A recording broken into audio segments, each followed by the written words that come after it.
আসসালামু আলাইকুম। কেমন আছেন সবাই? আশা করছি আল্লাহর রহমতে ভালো আছেন। আলহামদুলিল্লাহ, আমরাও ভালো আছি। আমার আরও একটি নতুন ব্লগে সবাইকে জানাই স্বাগত। এখন বাজে সকাল 10:30 আর এখন থেকে আমি আমার ব্লগটা স্টার্ট করছি। আই হোপ আমার আজকের ভিডিওটি আপনাদের ভালো লাগবে। তো আগের দিন যে বাজার করে নিয়েছিলাম সেগুলো একটু ঢেলে নিচ্ছি। একটু সয়াবিন ফল নিয়ে এসেছিলাম আর নুডলসটা লেগেই থাকে। আর আমার এই কৌটাটা না এখন আর চেঞ্জ করছি না, যেহেতু ওইটুকু করে দিয়েছে। আর ইঁদুরে যে পরিমাণে উৎপাত হয়েছে তার তো অবস্থা খারাপ। যে কৌটাটাই কিনবো না কেন সেটাই এখন নষ্ট করে দিবে। তবে যতদিন এই কৌটাটা আর কি চালানো যাচ্ছে ততদিন কিন্তু চালিয়ে যাব। আর আমার এই বক্সটা বেশ খানিকটা বড়, মানে অনেকটাই বড়। তো ক্যামেরায় অতটা বোঝা যায় কিনা সেটা তো জানা, মানে আমি নিজে বুঝতে পারবো না। তো যাই হোক, সকালের কাজকর্ম সব কমপ্লিট করে ফেলেছি। রান্না বান্না, ঘরদোর গোছানো সব কিছু A to Z করা কমপ্লিট। আজ একটু ভোর ভোর উঠেছিলাম, অনেক সকালে ঘুম থেকে উঠেছিলাম, যেহেতু আমার শাশুড়িরা চলে যাবে। আমার চাচি শাশুড়ি এবং আমার শাশুড়ি দুইজনে চলে যাবে। তো ওনাদের আলাদা করে আপনি খাবারটা রান্না করেছি, করে ওনাদেরকে খাইয়ে দিয়েছি। আর ওনাদের বিদায় দিয়ে আসার পরে আবার চুলায় গেছিলাম। চুলায় যে এখানে করেছি একটু বিরিয়ানি, তো বিরিয়ানি করেছি, এদিকে নুডলস করেছি, আর হচ্ছে সয়াবিনের তরকারি করেছি। তো আজকে বাসায় একটু মেহমান আসবে, আবার ওনারা চলে যাওয়ার পরপরে আসতে চেয়েছিল, কিন্তু অনেকটা সময় মানে পার হয়ে গেছে। ওনারা যে টাইমটা দিয়েছে আমাকে, যেই টাইমের ভিতরে আসবে, কিন্তু সেই টাইমে ওনারা আর আসেনি। তো কি আর করা, দুপুর পর্যন্ত আমি অপেক্ষা করেছিলাম, যে প্রায় 12:30 পর্যন্ত আমি অপেক্ষা করলাম যে ওনারা আসে কিনা। তারপর ফোন দিলাম, দেওয়ার পরে বললো যে ওনারা একটু ভীষণ ব্যস্ত আছে, আজকে আর আসতে পারছে না। তো কেমনটা লাগে বলুন, সব কিছু আমার রান্নাবান্না কমপ্লিট হয়ে গেছে, আর এখন আমার হচ্ছে বলছে যে আসবে না। তো যাই হোক না কেন, বাসায় সবাই খাবে। একটু আচ্ছা, অনেক দিন থেকে বলছিল যে বিরিয়ানি রান্না করার কথা, কিন্তু ভাবছিলাম যে যাই হোক সবাই আসলে তারপরে একসাথে রান্না করব। আজকে রান্না হয়ে গেল, রান্নার চিন্তাটা আর নাই। সকাল সকাল রান্না হয়ে গেছে। আর এই ফাঁকে আমি একটু রুমটাও আবার গুছিয়ে নেব। আসলে রুমে যে বেডশিটগুলো পেতেছিলাম সেইগুলো একটু উঠিয়ে নিব। আর এখানে আমার ছেলে মেয়ে দুইজনে খেলা করেছে, তো তো ওখান থেকে অনেক পাটকাঠি, ময়লা আবর্জনা হয়েছে। তো এগুলো ওদের সবাইকে বিদায় দিয়ে আসলাম। আমার যে বোনটা আসছিল, আমার চাচাতো বোন, ওকেও বিদায় দিয়ে আসলাম, ওকে উঠিয়ে দিয়ে আসে তারপর ভাবলাম একবারে ক্যামেরাটা অন করে একটু কাজকর্ম শুরু করি। তো এদিকে বিরিয়ানিটা তো আছেই, আর একটু বেলা হয়ে গেছে, মানে এখন বাজে দুপুর 2:30। তো বিরিয়ানি হয়তো আমার হাজব্যান্ড তেমন একটা খেতে চাবে না, আর উনি বিরিয়ানি খেলেও খুব কম খাই, শখের বসে আর কি খাই, কিন্তু ওনার বিরিয়ানিটা তেমন একটা পছন্দ না। তো সেই কারণে আমি ওনার জন্য আবার আলাদা করে সাদা ভাত উঠায় দিচ্ছি, চালটা ধুয়ে উঠিয়ে দেব। আর হচ্ছে তাহলে ঘরের কাজকর্ম তো আর কমপ্লিট হয়ে গেছে। আর এদিকে যে গোসল করে রেখেছিলাম কাপড়গুলো, সেগুলো না নাড়তে ভুলে গেছি, তো সেগুলো একটু নেড়ে দিয়ে আসবো।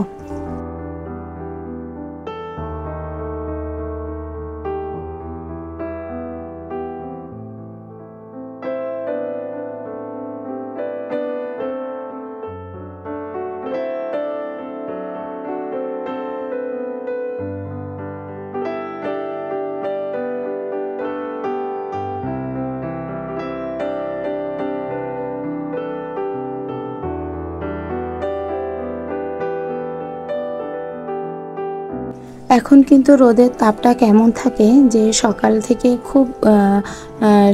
থেকে রোদটা উঠে যায়, আর রোদটা একদম 12টা 12:30 বাজতে না বাজতে রোদটা কিন্তু পড়ে যায়। তো এইদিকে হচ্ছে কাপড়টা যদি সকালের দিকে মেলে দিয়ে যেতে পারতাম তাহলে সব থেকে ভালো হতো, শুকিয়ে যেত। কিন্তু এই যে এই টাইমে নাড়তে এসেছি, এখন আর এই কাপড়টা ঠিকঠাকভাবে শুকাবে না। এই ভিজা কাপড় আমাকে আবার উঠিয়ে নিয়ে যেতে হবে। তো কি আর করা। আর চারপাশটা দেখুন, একদম মনে হচ্ছে মেঘে পুরো এঁটে গেছে। এমনিতেও এই টাইমটাতে মানে 1টা থেকে 1:30 এর ভিতরে আবার কিন্তু মেঘ হচ্ছে, প্রায় প্রত্যেকটা দিনই এমনভাবে মেঘ দেখা যায়।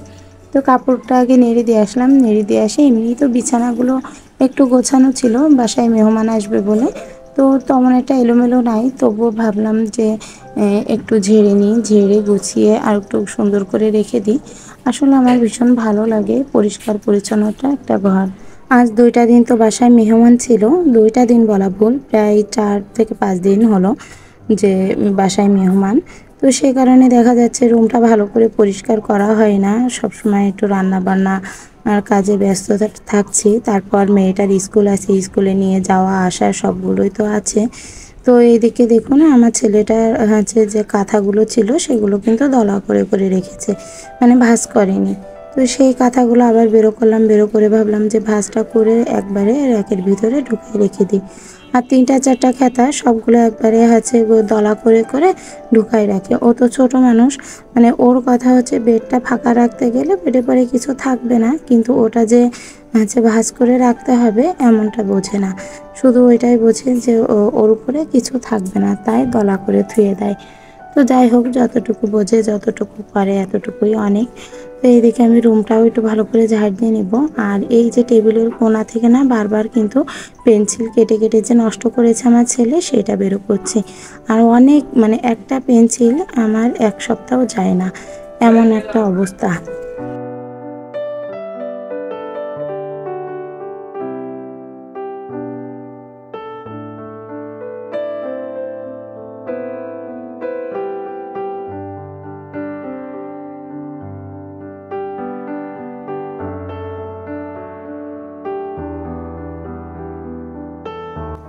এখন আপাতত বাসায় কোনো লোক নাই, তো সবাই চলে গেছে যেহেতু, সেই কারণে দেখা যাচ্ছে আমি প্রত্যেকটা জিনিস একদম খুঁটে খুঁটে গুছিয়ে পরিষ্কার করে রাখছি। যেহেতু আমার বাসায় 2:30 থেকে মানে 3টা বাজলে সবাই আবার বাসা জমজমাট হয়ে যাবে। বাসায় আবার সবাই লোক আসবে, আমার হাজব্যান্ড আসবে, আমার ছেলে আসবে, ভাই আসবে, 3জনই চলে আসবে। আর তার আগে যতদূর সম্ভব আমি কাজগুলো কমপ্লিট করে রাখার চেষ্টা করি, কেননা ঘরের ভিতরে যদি লোকজন থাকে তাহলে না কোনো কাজ না গুছিয়ে শান্তি আছে, না কোনো কাজ করে শান্তি আছে। মানে আমার কাছে তো তেমনটাই মনে হয় যে আমার ঘরের ভিতর যদি লোক থাকে মনে হয় কি এই দিকটা হয়তো গোছালাম, ওই দিকটা আবার মেলে গেল। এই কারণে মনটাও বসে না যে গোছানোর কাজে, মনটা লাগাতে পারি না কোনো মতে, আর কাজ করতেও ভালো লাগে না। আর এই যে এখন হচ্ছে ওরা কেউ নেই বাসায়, সব একদম ফাঁকা। আর এখন যে নতুন নতুন বেডশিটগুলো পেতেছিলাম যে গেস্ট আসার জন্য, ওই বেডশিটগুলো উঠিয়ে নিয়েছি। ওগুলো আসলে ভিডিও করার টাইম পাইনি, খুব দ্রুতভাবে পেতেছিলাম। আর তারপর যখনই শুনলাম যে ওনারা আজকে আসবে না, তখনই তাড়াতাড়ি উঠিয়ে নিলাম। তো সমস্ত কাজকর্ম করার পরও দেখি আমার হাতে এখনও প্রায় 1.5 ঘন্টা সময় আছে। মানে আমার বাসায় লোক আসতে, আমার হাজব্যান্ড আসতে 1.5 ঘন্টা সময় বাদ আছে। তো এই 1.5 ঘন্টা সময় কেন বসে থাকবো? তো সেই কারণে আবার ভাবলাম যে যে অর্ডারি কাজগুলো আছে ওই অর্ডারি কাজগুলো করে ফেলি।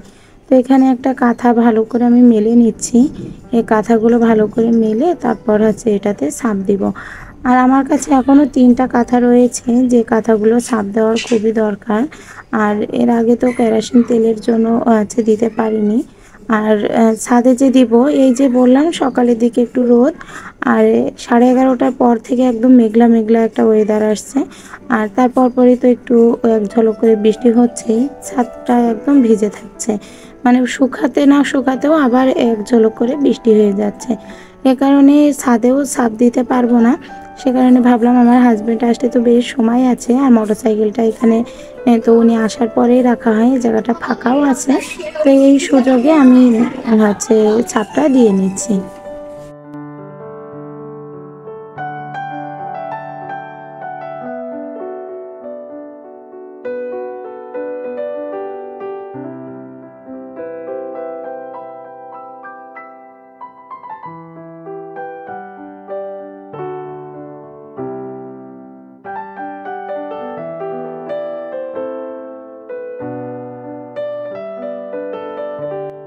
কাঁথায় ছাপটা দেওয়া হয়ে গেছে, আর এখন দিয়েছে ওড়নায়। মানে এক সেট জামা ছিল, জামা এবং ওড়না 3 পিস ছিল, তো ওইটাও ছাপ দেওয়ার জন্য দিয়ে গেছে। আর ওদেরকে পূজার আগে এই কাজগুলো দিতে হবে।